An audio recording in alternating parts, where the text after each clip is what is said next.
Hey guys, today I'm finally showing you how I make my chicken and dumplings. So come on in and welcome to Kay's Little Kitchen.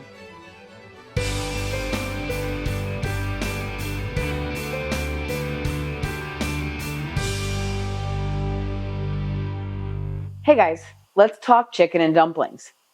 It's a delicious dish, very hearty, comfort food to the max, and it's a favorite around here. My people love it, and the family that visits from out of town asks for it every time they come to visit. Next time we go down to see Aunt Kay, she wants to know what you want her to make for dinner. You know, she should make the chicken and dumplings. Yes. All of her things are so good. Chicken and dumplings. I love Auntie KK's chicken and dumplings. I ask for it every time I see her. Every time I have her chicken and dumplings, it puts a smile on my face. So yeah, it's a family favorite. And they've been asking me to do this video, and I'm finally getting it done. So let me show you how I do it. Okay, so to prep this, what I'm going to do is I'm going to take off the outside celery stalks that I want to snack on. And I'm just going to get down in here to the leafy section. And I'm going to go ahead and cut that leafy section off. Just in big chunks, like this. And those go in first. I like those to be on the bottom. Next, we'll cut up onion. You can go half an onion, or you can go a whole onion. It's entirely up to you. You'll see it really does not matter how small you get this when you cut it in the beginning, because it's all going to end up being nice and small at the end. If you really like a lot of onion taste in your soup bases, your chicken base, you'll want to go ahead and put a whole onion in. Okay, now I'm going to toss in a couple carrots chunked up because I want all of that nice flavor on it. I'm going to leave the skins on. I just washed them really well. Now I'm going to go ahead and sprinkle a little bit of Greek seasoning on my veggies. Just a little bit. We'll be seasoning our dish later. A little bit of garlic. And then a little bit of Knorr soup base. Just a little bit for our broth. Now once we have this all in here, we're going to start layering our chicken. We want bone-in chicken for this recipe for the depth of flavor we get from that. Okay? You can use as little or as much chicken as you want. If you're making this would be just a plain soup broth. If you wanted to make that and can that yourself. Once we get some chicken in here, you want to salt and pepper the skin side. And I'm using a whole package of chicken thighs, so I wanted to make sure that I salt and peppered the top there.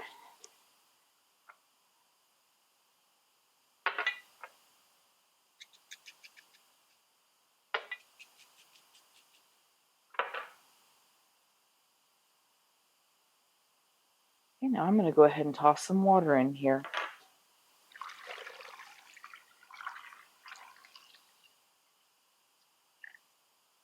You can cover your chicken with water if you want to, but it's going to give off its own juices, and so I just want to give it a little bit in there.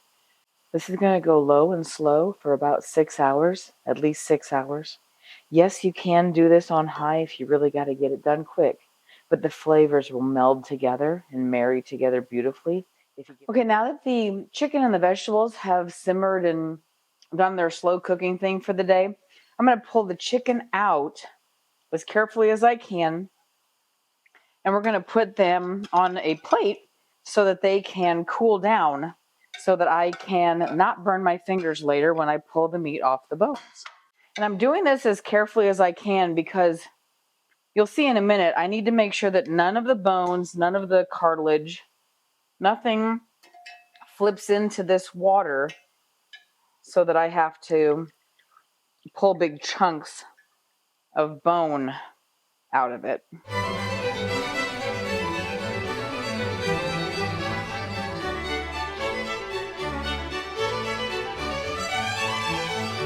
Alrighty, and I run my spider along in here to make sure that I don't have any chunks of chicken.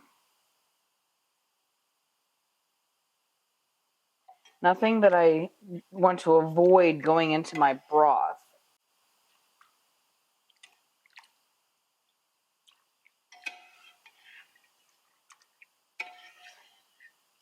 All right. Looks good. Now it's time to just let these things chill. So now that the vegetables and the chicken broth have kind of cooled down a little bit, we're going to go ahead and put them into the Vitamix, and we're going to blend them up together. And that's how I sneak vegetables into my children. And as I'm scooping, I'm also kind of keeping an eye on chunks of chicken that I may have missed from before, because again, I really don't want gristle and stuff like that getting chewed up and put into my chicken broth. And then once it's thoroughly blended, I put it in the big pan, and then we'll keep working on the broth.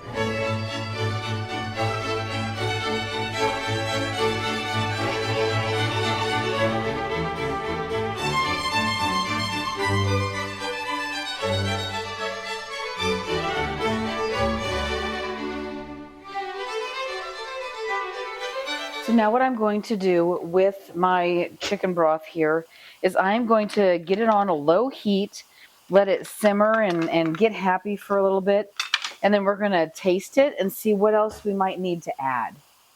Okay, so I know that I'm going to put a little bit of Greek in here. It's just a nice rounding out of flavors. I'm going to put a little bit of garlic.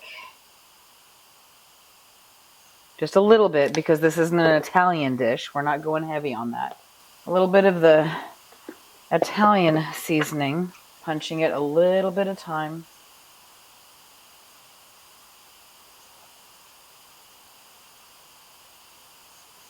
I have a list of ingredients that goes in here, but I don't have a recipe per se. Okay, I'm going to put the lid on and let this come to temperature and see what we think. A little bit more of that. Pepper. And thyme.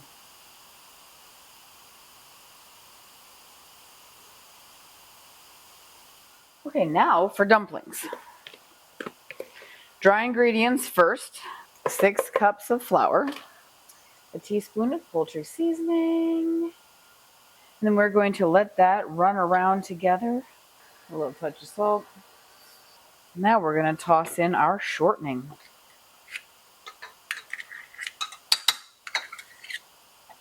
The bacon drippings.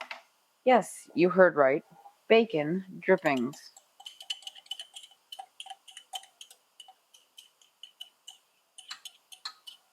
This is the reason you don't really need to add a whole lot of salt.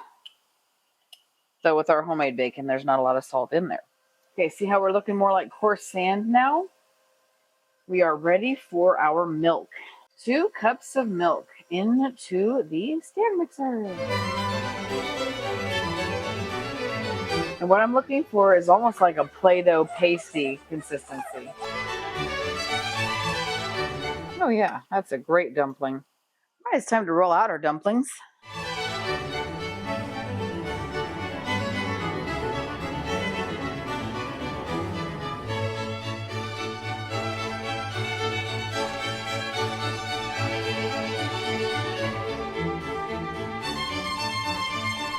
Everybody likes dumplings their own way. Some people like them real thin, some people like them real fat, but that's the beauty of making your own dumplings, is you can do this exactly how you want to.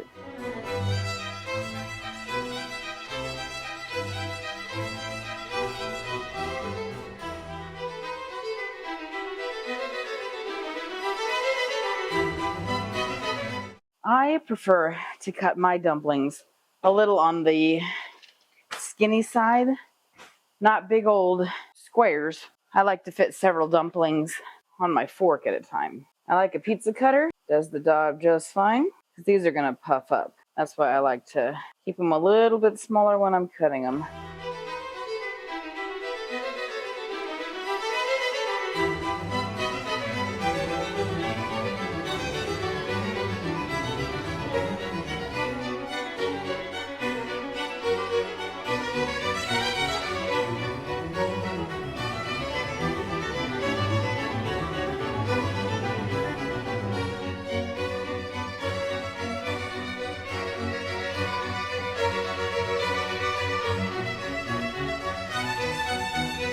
Okay, and this is the cool part. I have a big spatula that I just scoop up and I put them right in.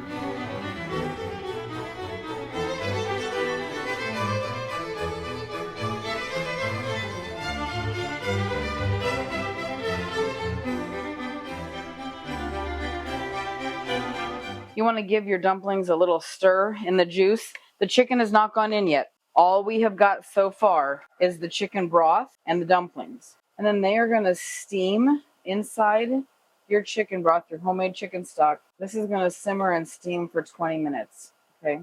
So that they're nice and puffy. And then we'll deal with the chicken.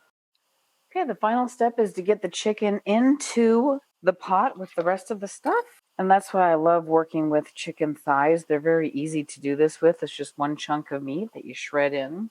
And while you're doing this, you're using your fingers so that you can find any hard chunk that you don't want to go inside of your chicken and dumplings. All right, folks, there you have it. Chicken and dumplings. Yes, it takes a little bit of time, takes a whole lot of love, but you can taste it's in there. Thanks for stopping by, and I hope you all have a good one.